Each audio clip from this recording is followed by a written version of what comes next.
Learn how to successfully deal with a cyber attack by being well prepared. Winning with Jesse Hill, CEO of Tier 3 IT Solutions, on today's episode of the Executive Wins Podcast. Welcome to the Executive Wins Podcast, where senior leaders share their biggest wins so you can get inspired and grow your business. Here's your host, Gordon Shepherd. Welcome to the Executive Wins Podcast, where senior leaders share their biggest wins so that you can get inspired and grow your business. I'm your host, Gordon Shepherd.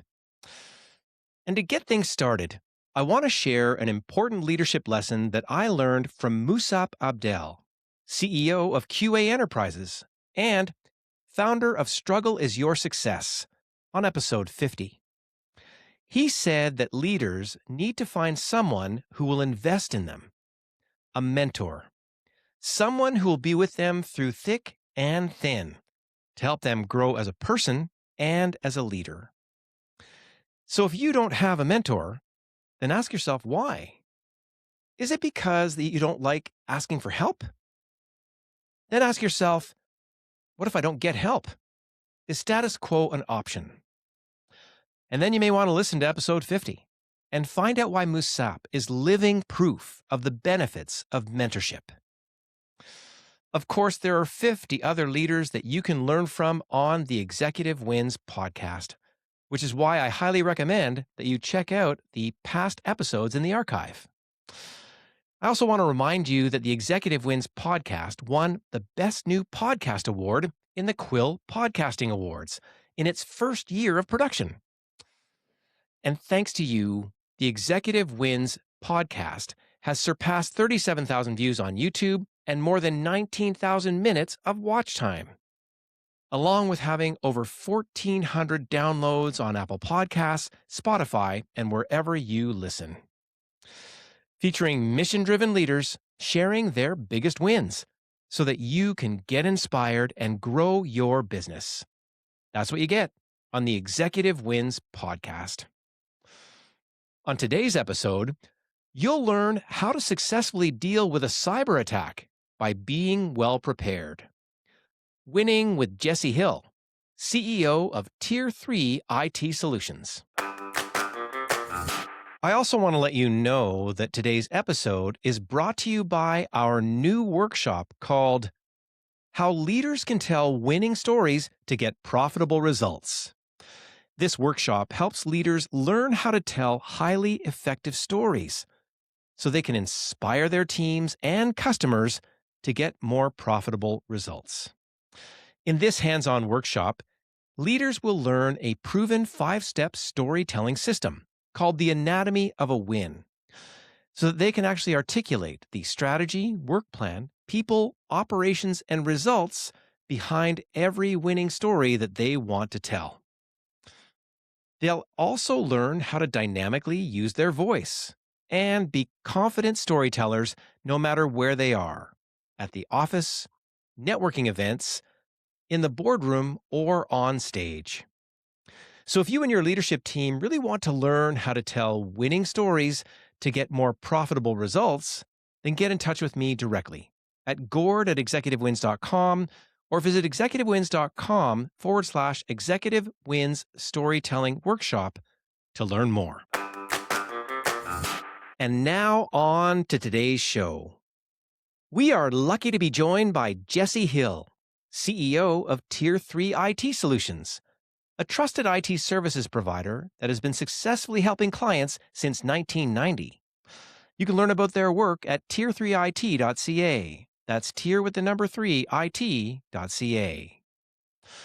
On this episode, you'll learn how Jesse and his team help their clients deal with a global cybersecurity threat. You'll hear about how Tier 3 invested in cyber incident response training and how it paid off big time when the real-world incident occurred. You'll also hear many lessons about how leaders can actually think and act during a crisis, and why it's also important to respect being fed and rested during 100-hour emergency work weeks. This episode is a masterclass in what to do when a cyber attack occurs along with showing why it is so important to learn from mistakes and speak openly about them. I also want to remind you that this interview follows a specific format that I created called The Anatomy of a Win to help you learn the strategy, work plan, people, operations, and results behind every business win that you hear on this show. I really do hope that you can use this approach to reach your next business milestone. And now here's Jesse Hill with his executive win. Jesse, welcome to the show. Thanks for having me. Glad to be here. Well, it's so good to have you here because there's not many folks that do what you do for decades. There's a lot of come and go in your industry. There certainly are not reliable partners, given that the IT work that you do and beyond, there's so many changes. So this multi-decade thinking, to have someone on, in your leadership role in that industry with all of that pedigree in behind you, you've been through all the different eras. And so the client services that you would bring to a given situation are super strong. And I think I'm excited about hearing about what your win's going to be. But before we kind of get going, I think maybe a lot of people haven't met you. So if you had to describe yourself, what would you say? I think first of all, we start off with, father of three, husband of one, and then of course we get into the business side of things. And so I am, as you mentioned, second generation in this business. Been involved in it one way or another since 1990. So we're going on. We just had our 35th anniversary.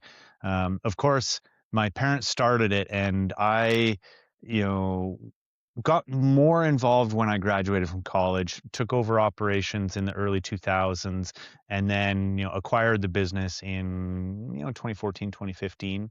And as you mentioned, we have gone through every single iteration you could imagine when it comes to technology, computers, networking, the cloud, and now, of course, moving into the world of AI.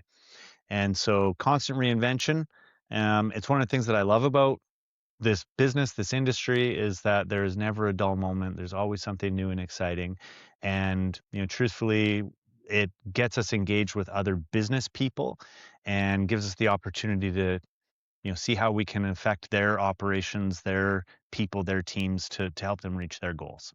How lucky to have you in the room with that level of experience and confidence. Because it's funny about seeing those different things that come along. In the end, if I describe this wrong, I'm going to say it's tools that in the right hands with the right user, with your guidance, those tools can work. There's a lot of hype around the AI thing right now, but in fact, I think for what I boiled it down to is it's one of the tools, and you're either going to kind of get it right in a sense that ties into your overall business and strategy goals rather than it being the solution to fix all things. Is that the right direction for that conversation? And 100%. And I find myself talking about the tools less and less as time goes on. Of course, the analogy that I use is that you and I and a professional can all walk into the grocery store and buy the same ingredients, go to our kitchens and bake a cake. And mine, I don't know about you, but mine and yours probably are not going to look like the professionals. And it's not because we didn't have the same ingredients, we didn't have the same pots and pans, we didn't have an oven. It's because we don't have the knowledge, the expertise, the skills, the discipline, the process, the people, that go into producing a high quality, product. And so the same thing is in technology. Again, I find myself talking to prospects and clients about this all the time, is that every IT company can buy the same firewalls and antivirus and patch management solution and ticketing platform and all of these things. So when you remove all of that, what is it that they actually are looking for? And they're looking for expert guidance to help them align technology with their business priorities. And I love it because you're talking second generation. So you grew up on the hip of somebody going through, and please take me back to the 80s. I did data management cards in high school. They put me through one of those awful moments in time to help me learn why I don't do, what you do, and there's that kind of thing. Funny, you take me back to an MBA analogy that a professor of mine used to say. He said, "What level of complexity we're dealing with here? Are you baking a cake? Are you flying to the moon? A little tougher, but we can get her done. Or are you raising a child?" And I think often Mhm. you would be in that position of being the advisor at that higher level of complexity where there's a lot of moving parts in a business. Maybe the strategy is not there, but you're able to bring in then your lived experience, your work experience, and confidence to help them find a real IT solution. Is that about right? 100%. And it's funny that you brought AI into the discussion already. I was just chatting with a colleague of mine this morning, and we were talking about how AI has changed the conversation and changed the selling and the buying side of the relationship. Where we got into using AI, a year and a half ago to help us summarize meetings, prepare follow-up questions, craft RFP responses and all those types of things. And now we're starting to see buyers using AI. And what's challenging with it is we sit in meetings with them and we realize that they don't understand technology. They have a grasp of where their business wants to go. And then, we leave, and then an hour later we get this list of questions from them that clearly generated by AI, that based on the conversation we just had with them, they don't understand. And I actually put a LinkedIn post up about a week or two ago where I said, dear prospect, the questions you're asking aren't going to solve the problem you're facing. And so I think that's one of the challenges that I'm seeing in AI right now is that, both buyers and sellers are using it, but it's not getting to the root of the problem that they're trying to solve. And it's making it harder for them to figure out, is this the right company? Is this the right advisor? Because it's so focused on tools and whatever's going in on the And back it, end and side it, of and things. again, it's them in just I like what you said earlier, right? So that level of expertise is not there. So when they need someone with 3 decades of experience and the confidence to sort of help them meet their business objectives, if you've been in it that long, that's the only thing you've been doing. Certainly for the longstanding clients that you have, and I'm so glad that that would be at the core of the thinking as you sort of pull through these crazy times. And what's after AI? Like it's funny. There's going to be they'll be the next thing if we if we're old enough to go .com bubble, and whatever these things are. It's great. Well, we could talk all day long about the nice wide ranging conversation We in your area, could. but this podcast is about picking a win. So if you had to choose one of your biggest wins in the work that you do, what would that win be, and how would you describe it? It was tough when you asked me the question, and the one that I thought about was actually coming out of the most challenging moment that we had in this business. And so, as you can appreciate, our world has become much more connected and dependent on technology than ever before. And we are, even as an IT services company, we are dependent on the technology partners that we choose. And the difficult time that we found ourselves was back in 2021. A certain piece of software that we, along with tens of thousands of other IT companies around the world, use.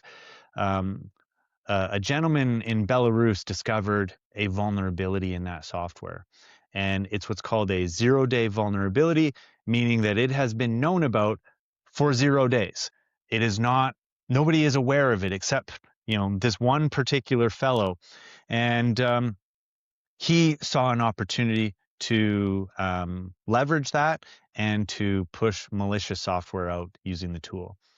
And so, I don't want to get into all the details, but we were unfortunately one of the impacted parties, which means our clients were impacted by it. And, it caused just a massive amount of, chaos and challenge in our business and that of our clients.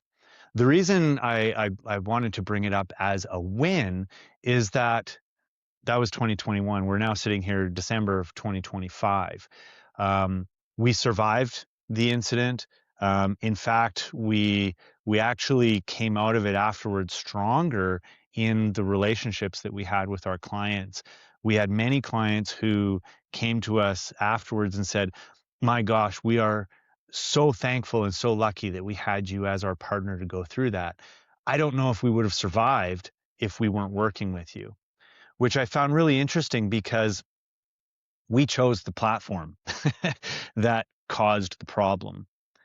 But when I think about it as a win, the reason I chose it is that we came out of it in that way because of the work we had done before. And so, again, not to go too much into detail, but in October of 2020, we brought our team together. We locked ourselves in our boardroom, and we ran an incident simulation exercise. And I will never forget it because we clicked play on the video we were watching, and the facilitator starts off and says, "Imagine this. It's the Friday of the Independence Day long weekend. You know, your lead technician is off grid fishing. You know, you get a call from a client. They've got this message, and then another one, and then another one. And we basically locked ourselves in that room for 5 hours, and we would just pause it every 15 minutes and say, okay, what would we do? What are we missing? What do we need to put on our priority list? And we started chipping away at all of those items. And on July 2nd, 2021, so the Friday, Canada Day long weekend, but it actually was Independence Day long weekend because July 4th would have been the Sunday in the States. Um, we ended up living the exact scenario that we had role played 8 months earlier.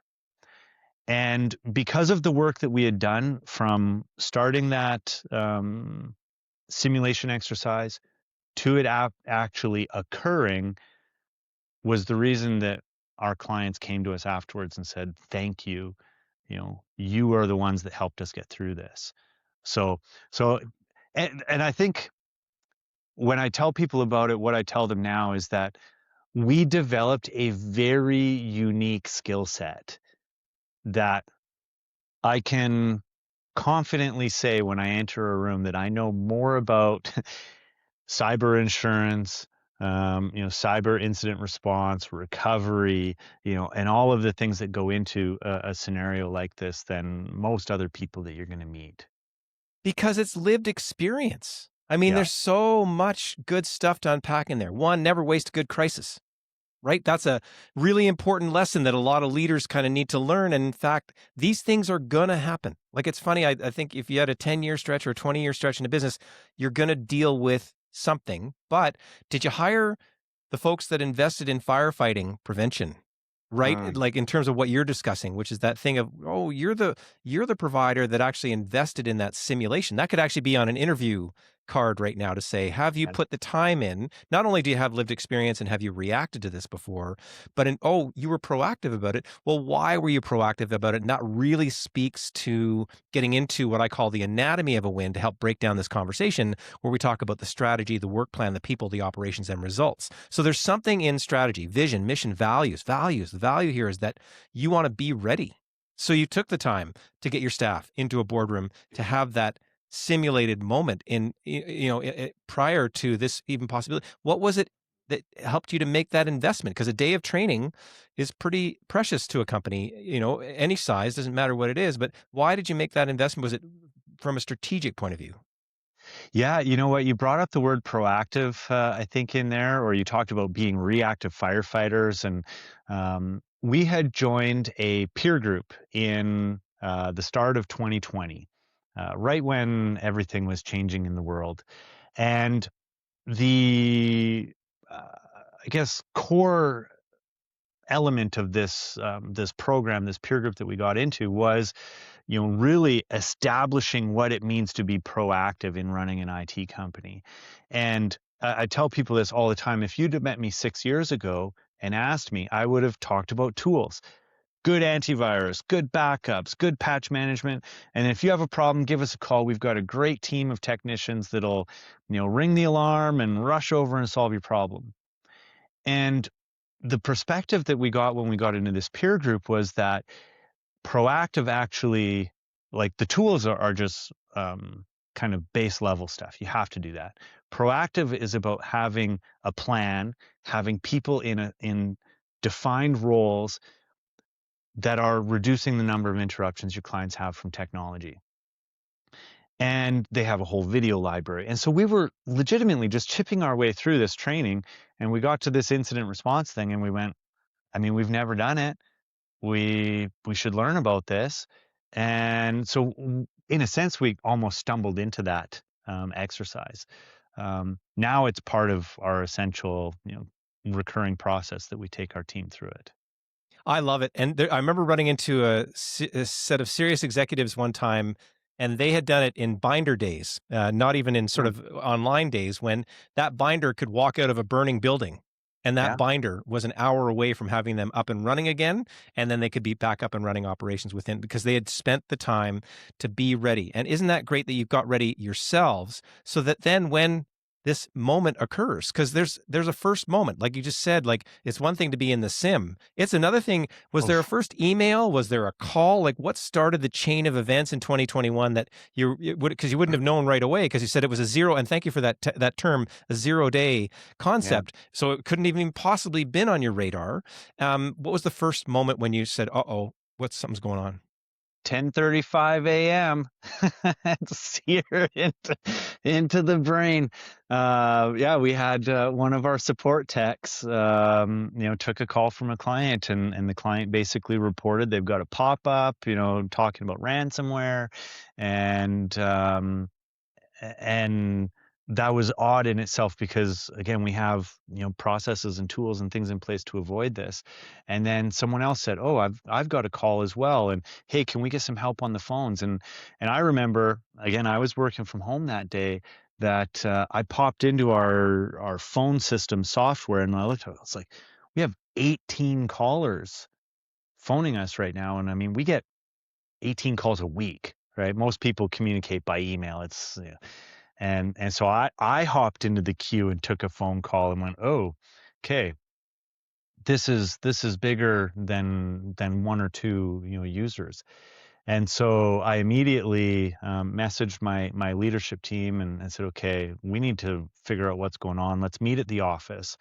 And I remember my wife. It was a beautiful Friday morning. She was out in the backyard, and I went, I got to go to the office. I don't know what's happening. I'll see you when I see you. And when we got here at 11:05, we determined that it was, an incident that we need to enact the plan that we started in October. And this was the magic, was that we pulled up that document and said, okay, JP, you're handling this. Roland, you're handling this. Cam, you're handling this. I am calling our breach counsel, which again, I had interviewed in April and put on retainer, and was able to just pick up the phone and kick that process off because we had lived it, previously in practice. That is just remarkable. So the moment 10:35 occurs, you're in the office, it's 11:05, and you crack open the procedure, Yep. which not a lot of other companies, I'm going to guess, across this incident alone, would have made that investment in, because so often they put Mhm. things off. But let's back all the way up into your own strategy, which you say you Mhm. kind of fell into that training, but I don't think so, because you joined a peer group. So the Yep. peer group is a strategic thing to do to get into a peer setting. Am I allowed to ask you what the name of the peer group is? Yeah, it won't mean much to most of the world, but it's called True Methods. It's led by Gary Pika and Peter Bryden. They've become great friends and mentors of ours now, and Yeah, love it. I, And so I true. So recommend so it you to everyone. you make that investment, and it's often those peer groups are often a substantial, at least one time investment for what they are. But Mhm. in the meantime, I don't know if you've done the math on it, on the payback, right? Oh, Right. It could be a thousand times in terms of what you're talking about. So now we do have a strategy, because there's the readiness strategies generally. You kind of get into this area, but then you're ready. So then now the incident is happening, and you've got your way to go. You're able to point who does what in the given moment. So your response time is probably unbelievable in terms of at least working through what's not a pleasant set of issues to work through, except you're the ones now working it through. And the win is the client's coming to you afterwards saying, thank you for being so ready when this occurs. So we've got a strategic sort of highlight figured out there. The second step in the anatomy of a win is to take a look at, what was the work plan? So is the work plan in this case from start of incident to resolution? Is it minutes that we're talking about here? Is it days? How long did it go from 10:35? Was it 3 months? Like what was the sort of timeline in a sense where we can pick off some highlights in the work plan. I'll throw in one more interesting bit of the timeline from that day because we've already outlined 10:35, 11:05. It wasn't until I believe about 2:30 in the afternoon that the software vendor sent an email acknowledging that there might be an incident that's affecting multiple, partners around the world. Um, to answer your question about the timeline, I mean, we just went into all hands on deck, 24/7. How do we get through this? And ultimately, it was 2 weeks later to the day that we left the office at 5 p.m. and looked at each other and said, like, okay, we don't have to come to work tomorrow. We've done it. The big work is done. Um, there was a whole bunch of cleanup that happened for the next, 3 months. Um, but that was the amazing thing was that because we had practiced it, we were able to bring our team together, have a meeting later that afternoon, tell everybody what we knew, what we needed. And I mean, I'm telling you, Saturday, 8 a.m., everybody was online. Everybody was ready to work. We were calling clients. We were investigating. We were doing everything that we possibly could. And a large number of our clients were operational again before the end of the weekend. It wasn't pretty. There were things that were still, messy and needed to be cleaned up. But because they came in and they worked, we were able to do so. Um, I will also point out one really important thing that I remember about the practice session that we did was in the simulation they talked about the importance of food and rest. And it was really, really impactful because when you're in a situation like that and you're facing down your absolute worst nightmare, which it was my absolute worst nightmare, you just want to work as long and as hard as you can. And, that Friday night, I don't know what time it was, probably 10 p.m. We just looked at our core people and we just said, you need to go home, you need to sleep. You can't make good decisions if you're tired and hungry. So we'll see you at 8. Isn't that such a non-Wall Street approach in terms of what we're supposed to do here, right? So that's really interesting. So now we've got a strategy feel. We've got sort of these moments of up and running by the end of the weekend in the ugliest way, but they could function within 2 weeks. The heavy lifting is done, not let alone the sort of the fallout through those next few months and whatever that looks like. Um, which in this world, in these types of crises, is probably a pretty quick Mm, response to this type of thing for, like you said, something that nobody could have known about, which is, I think, our perpetual world is what I'm just guessing overall, that you can't do 100% guarantee in your world no. just because of all those things, like you said, from third-party vendors and stuff that are beyond your control. But you can do what you did do, which was uphold these 3 decades of reputation, uphold this sort of investment in getting ready and doing those things as you kind of go forward. Wow, that's really interesting. So strategy, work plan, we've got a feel for that. There's always people involved. And I'll just go back, and you were the type of leader in a sense, or the leadership team at that time is able to say, hey, we can't be good decision makers here right now. That's the type of leadership. There's a communication element to this of what's Mm. going on. How would you describe, I'll start with you, but I loved what you were pointing. You're like, and you could see that you're pointing to the people in that moment where you had this name and that name and this name and how important they were. How would you describe yourself and your attitude? It's 10:35. Life is pretty good. You said it was a summer day or whatever it is. Things are fine. Yeah. And then, right, how would you describe your own attitude, the peaks and valleys through next 24 hours, yeah, how would you, yeah. Well, okay, so this is a really important part, and again, something that a lot of people don't maybe appreciate until they're going through it. I sure didn't. I think of myself as quite a capable, resilient person. Um, I lost 10 pounds in the first 4 days. I could not eat. I tried my hardest to make sure that I sat at the breakfast table with my family, with my daughters and my wife, and just tried to make that seem normal for them. And I remember one of my daughters saying, "Daddy, aren't you hungry?" And I'm like, "Yeah, I am starving, but like, I physically could not eat." And in the simulation, they actually talk about that often the owner or the CEO is not the best person to lead an organization through um, that type of scenario because it is so personal, and so challenging. Um, I actually, in the fall of that year, talked to another MSP, a IT company, who was impacted down in the States, and he just said, yeah, he turned his phone off. He went and got his guns and gave them to his neighbor, um, and he just completely ignored the problem. And then on Tuesday, he changed his voicemail on his phone to tell all of his clients to just pack their computers up, bring them in. They're going to erase everything and start from scratch. And so that was the contrast after the fact that we had of what we had actually accomplished through our preparation. So my role, I think, as a leader, in that is to make sure that our team is prepared and equipped and supported. And being part of the peer group, again, was a huge benefit because on the Sunday, I was able to call a meeting with 9 other IT companies who are, all over the world at that point, and tell them what was happening and ask them for help. And they were able to provide technical resources and, licenses for tools and all kinds of other things. And so I found myself over the next, couple of weeks often thinking about the choices I was making of saying, I can sit and I can work on a computer and I can try to fix one user's problem, or I can try to find a solution that will solve 100 users' problems. And so it really caused me to think about my leverage and how I can, fight that fire, right? I can be one guy spraying a hose, or I can go make a deal to get a fleet of bulldozers to come and build a fire break.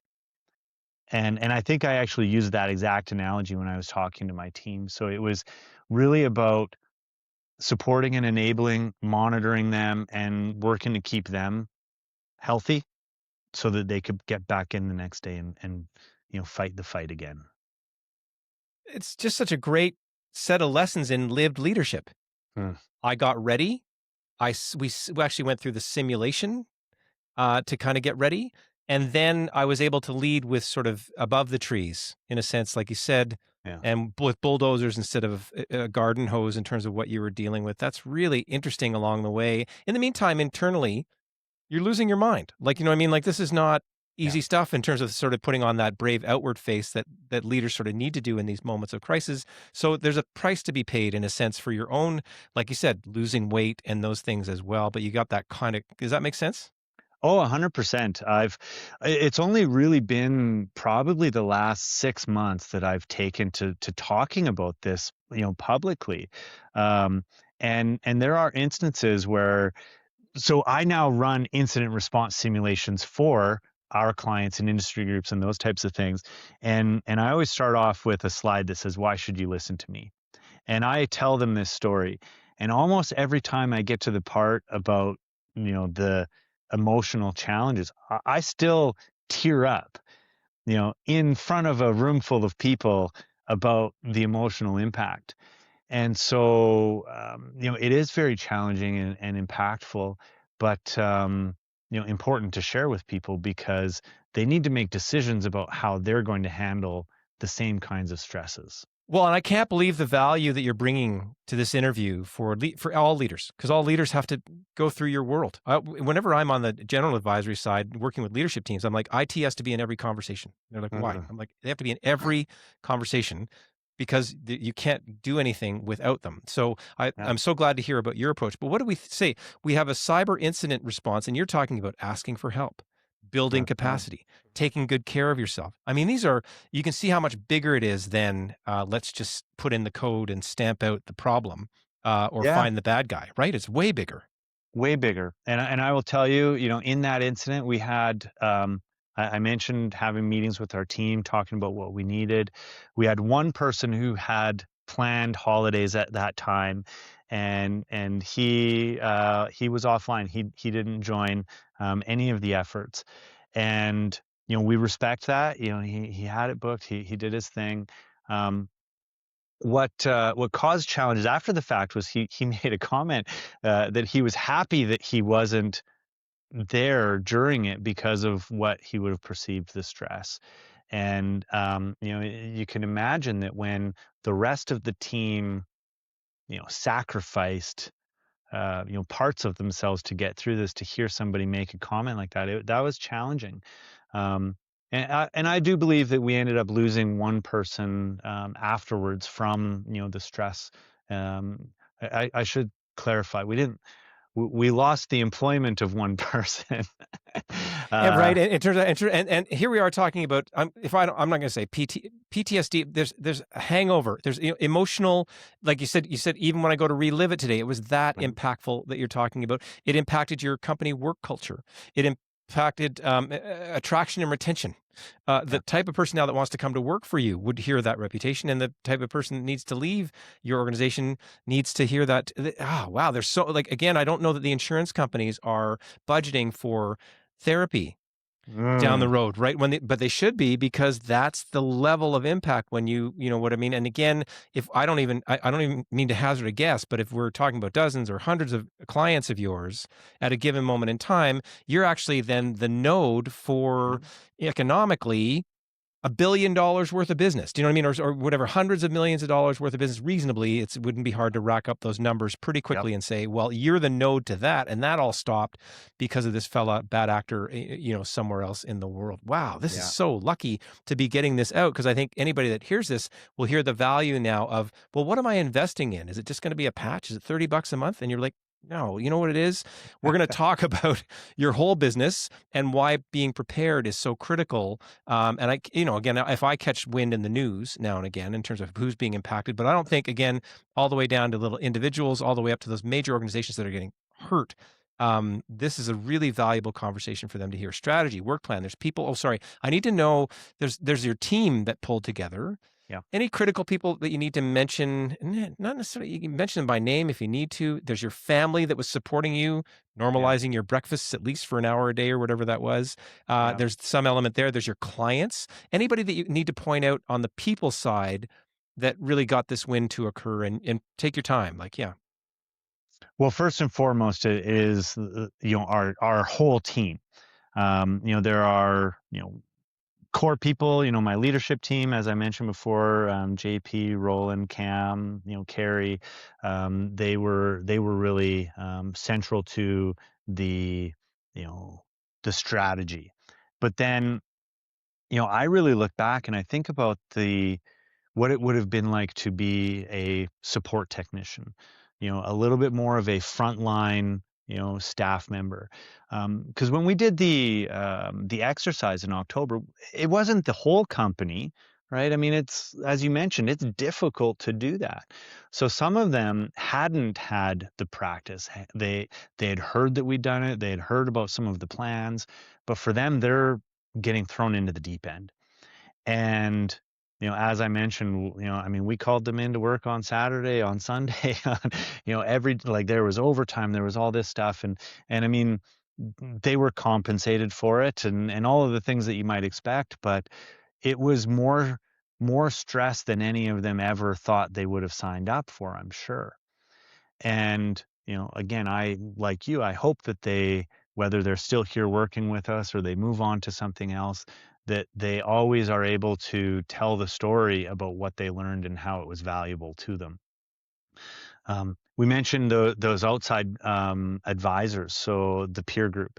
The fact that I had them, a relationship at that point over a year where, again, I was able to get a couple of guys from Australia and a bunch all over the US and one in New Zealand to get on a call on Sunday morning and, share openly. Like that is the biggest thing with the peer group, is that because we're geographically separated and we have this trust and relationship, I mean, they know as much about my business you know, as I do.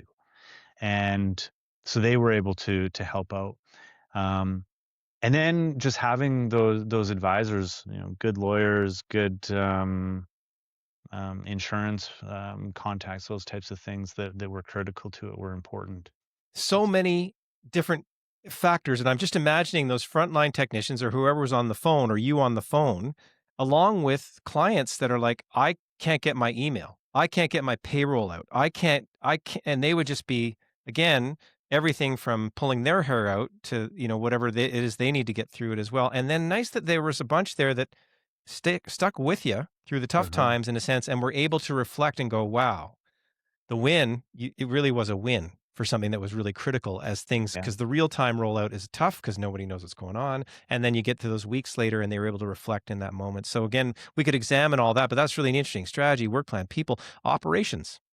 So you've described the operations of getting this win quite a bit. We went through the sim, we had the playbook, we had sort of a checklist, 90% completed or whatever that is. We had ways to go forward and sort of check the boxes. Would you describe any other sort of operational highlights to pull this off? Well, I'd say part of the thing that we haven't really talked about here is that while we're, fighting this fight and trying to get everything back to normal, we still have a business to run. Right? I mean, we still have clients who have, the regular issues they need help with. We still have to manage our receivables and cash flow and, our, payables and vendors and all of those types of things. And, it's actually one of the things that's kind of interesting. I was chatting with one of our team members a couple weeks ago and reflecting. I'm like, oh right, he started with us in October of 20 or August of 2021, which means I was screening and interviewing and recruiting while we were going through all of this stuff. And so I think that that's one of the things from an operations perspective that a lot of times gets overlooked is that we now have two jobs and each of them need your attention. And you're in the regular services business, right? Like you're in the day to day, the week to week, the Yeah. maintenance, the updates, the whatever those things, all the different things that you do Yeah. along the way. So now you got lucky, well, not lucky, unlucky. You had two businesses to run at the same time. Again, I don't know if all the readiness was there to do it, but that demand on your people and that push, that's a really Yeah. good point that you're saying, well, we had the operational playbook, we did those steps, and then in the meantime, we had our other thing to run too. So everyone's going flat out, 100 hours a week or whatever it is, just to try and, get those futons out on the floors and make it happen, right? 100%. And it's actually part of when I run the incident simulations for groups that it's part of what we've built into our model is that when you make a decision and you say, okay, the CEO is going to fill in the blank, whatever that is. Well, that person is now occupied. They can't also meet with insurance and also meet with the bank and also run a meeting with your clients and also do these other things. You are limited. We are all restricted by our And capacity leadership to wise, you deal. brought that out earlier, which is what is my role in a Yeah. crisis? Because I think when we think about leaders who want to be fixers or solvers, Uh, who end up taking on too much in the regular tour of duty.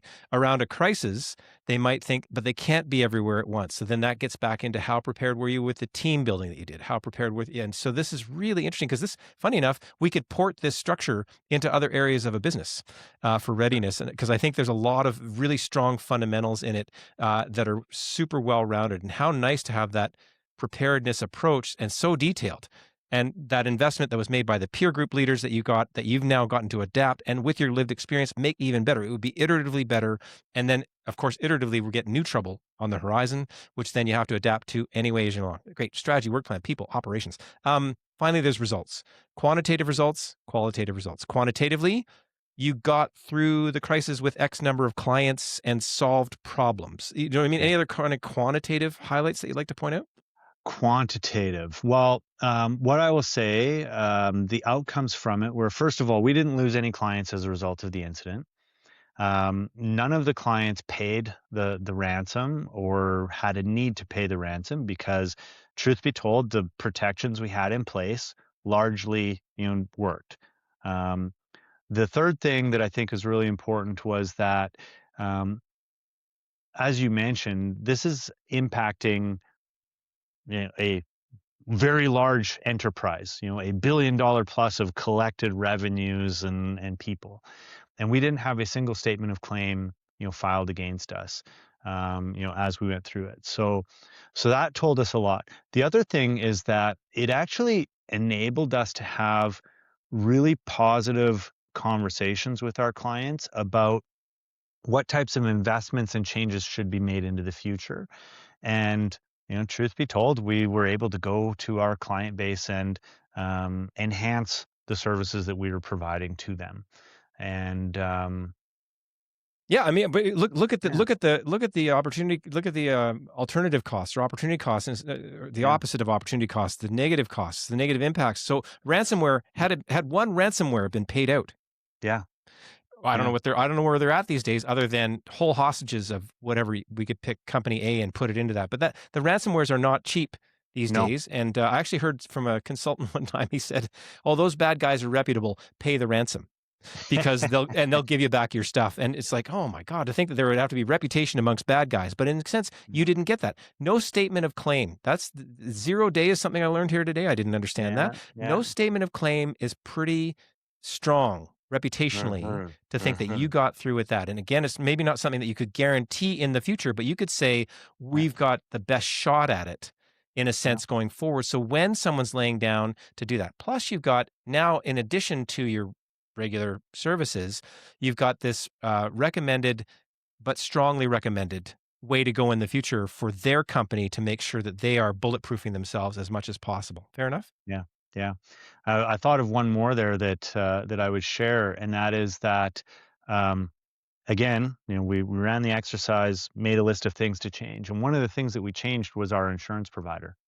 Um, Ultimately through the simulation exercise in October, we went, we've always had this gut feeling that they weren't quite understanding our business.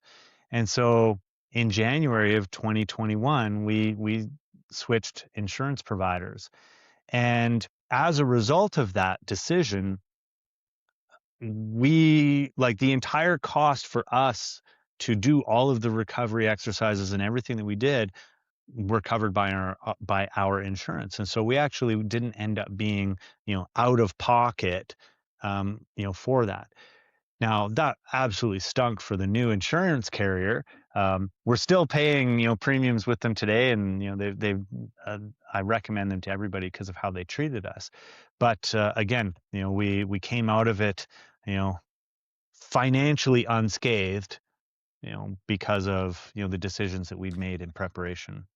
There's strong reputation moments all the way along here. So again, Mhm, don't waste a good crisis. But even I heard there's a lawyer in the background there. You're like, I had speed dial to mhm, this lawyer. We were yeah, ready. The lawyer was ready and understood. I had the insurance provider who understood. While it was painful for them, we're still with them because you've built out partnerships. The collective partnerships and costs of prevention, which now it's dawning on people that way outweigh the cost of an incident, right? So mm, this is what yeah, you've proven it out. You're not even in the lab. Like you're out of the lab, you're in the wild, and you're yeah, proving it out step by step. And again, it'd be fun to talk to you in 2 or 3 years because you would have nuancy things you've bolted in. You'd say, "Oh, then this happened, and we learned that thing. Then we did this proactive thing. Then there's all that iterative aspect to your world that would go on." yeah, Qualitatively, man, yeah. it's a great story. Qualitatively, how's it feel to describe this story? Well, I mean, it's obviously, it's one of our big wins. Again, I feel like we're in a place now where we feel comfortable talking about it and sharing, with the world, what we went through, how we got through it, what we learned. And you're right. I think that it positions us in a way that, is unique. Um, Well, and there's the feelings that come up around it, and I'll just listening. I always recommend this. If I don't, do you have Libby on your phone? Libby is an mm, app where I'll just say this so everybody can hear it. Get Libby on your phone, Libby. Put your free library card in, and mm, you can get access to the library. I'm saying that for anybody, especially with kids. Why am I saying that? It's because I hit it. I listen widely and I read widely through that app. And one of the things I came across recently was a Brene Brown book talk about daring greatly, and the mhm, concept of shame and the feeling of shame. And one of the things that maintains shame is silence. There's a lot of Mm, shame, I think, that goes into an incident like this because the company person said, well, I should have hired the right IT company to be responsible for this. I'm responsible for my people. And if you don't do what you're doing right now in this conversation, then that shame holds silence. And mm. we keep it in that deep feeling so that we don't get a chance to react to it. And in a sense, to follow her logic, it gets into saying to be vulnerable around this thing. But you've taken us through all aspects of this. And that we didn't even get into the technical solves that you would have done, which I'm sure are miraculous. And thank you. It's not my area, but but you talked about the leadership roles, the asking for help, the relationship building that you had done proactively, the proactive things that you had in there. I mean, that is just fantastic. Well, we could keep talking. It's so good to have you on here. Yeah, go ahead. You got one more thing? Yep. I want to share one thing. I listen to a lot of things too, and one of the podcasts I listen to, "How I Built This" with Guy Raz. He always wraps up and asks, how much of where you got was because of the hard work and your grit and your intelligence, and how much of it was luck. And I do have to always remind people there's luck. There's unlucky in getting caught up in the thing. But one of the things that from our client's perspective was really lucky for us was that the day after the incident happened on the Saturday, President Joe Biden delayed getting off of Air Force One for about an hour so that he could be briefed on the scope of this cyber incident. And the reason that that was so incredibly lucky and valuable for us was that, to your point about, people could have said, oh, it was tier three that caused this. Tier three made this decision. It's them. We were able to, fairly early in the process, send our clients links to an article from CNN, basically saying, hey, this is something much bigger than any of us. And, I often think back to that and I wonder how different the outcome would have been if it hadn't have been, front page, if it hadn't have attracted that kind of attention. And so yes, all of the things that we did, I think contributed to, the win, but we got lucky in a Yeah, couple of things too. yeah, and it's funny.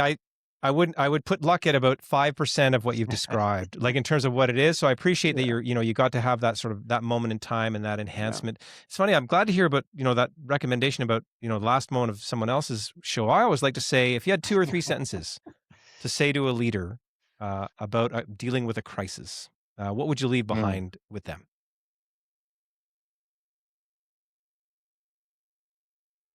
Well, I think so much of what we've talked about is about preparing, and any opportunity you get to prepare you and your team, I think, is critical.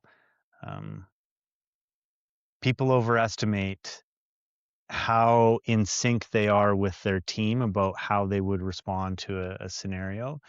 And so, if you can find the time to stop and practice, or if you can make the time to stop and practice, highly recommend it. Make the time to stop and practice. And I'm also going to just literally summarize from what you said. Stop and practice, build strong relationships over time, have a multi-generational family business who's been dealing with the IT industry for 30 plus years, have strong relationships with your clients to the point where we can go through a crisis together and still be together. Make sure you have the proactivity to find great dotted line to all your vendors and those people that are around you. Build a great team, take them through all that sort of stuff. So thank you so much for being lucky and being prepared. It was just so great to have you on the show. Yeah, appreciate it. Thanks for having me. Be prepared, build great relationships, and make sure that your clients have a custom fit strategy as well as the tools that they need to run a successful IT process that will also keep them as safe as possible. Now, that is how Jesse Hill and his team win every day. Thank you, Jesse, for your inspiring win. Now, if you enjoyed listening to this episode, then make sure to check out our upcoming episodes, which include how to deliver real-time data solutions to save money and increase profitability. Winning with Patrick Emakpai, CEO of Fluid Insight.